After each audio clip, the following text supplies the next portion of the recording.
one of the other things I really like about how you frame the validation experience is with the precision of language.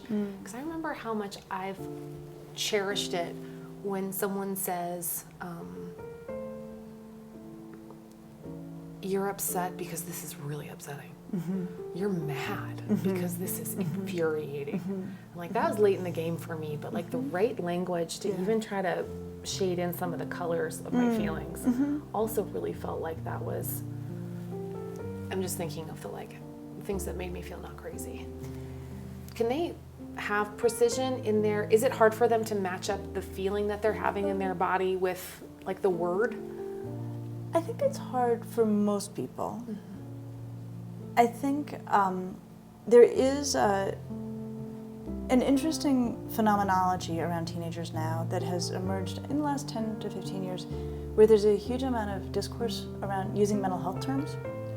You know, a lot of social media arbitrated, you know, sort of remediated I have conversation. Anxiety. I have like that kind of mass pathologizing. Yeah, or mass use of pathological terms to describe what may often be everyday experiences. You know, and I say this like mostly just as an observer. You know, I just like to watch what they do.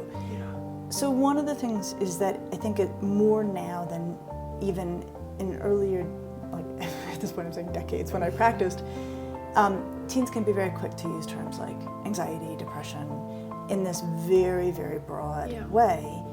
And it can rub adults the wrong way. And I understand why. But what I would say is like, treat it as an opportunity. You know, they've brought you to the neighborhood, right? That like they're feeling uneasy or they're feeling sad, like down. And then your job is to help them locate a more precise house within that neighborhood. So you say you feel anxious. Okay, well, now we're in the anxious neighborhood. Tell me a little bit more. Oh, you're really angry. You and your friend are in a fight. Or you're not sure what to wear to this party that you're really excited about.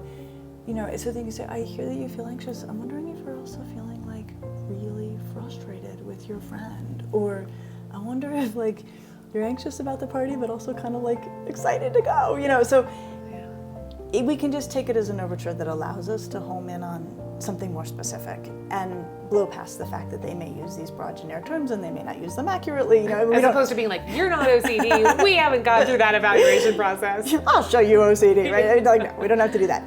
And there's, let me give you 2 good reasons why it's worth doing that. So one good reason is language on its own reduces distress. So the act of saying, I feel sad, I feel worried, you know, just uttering the word, we have objective physiological measures that tell us that the mere utterance of a feeling word reduces the intensity of the emotion. It's kind of an extraordinary, and actually in many ways truly magical thing. The other is thinking, Kate, like those people who you told how you were feeling, like I'm mad, and they're like, mad? You should be infuriated. Okay, that is a profound expression of empathy because they're like, I'll see you and raise you. Right? Like, you think you feel mad? I can actually listen so thoughtfully that I can return to you something even more precise than what you gave me, which means I was really listening.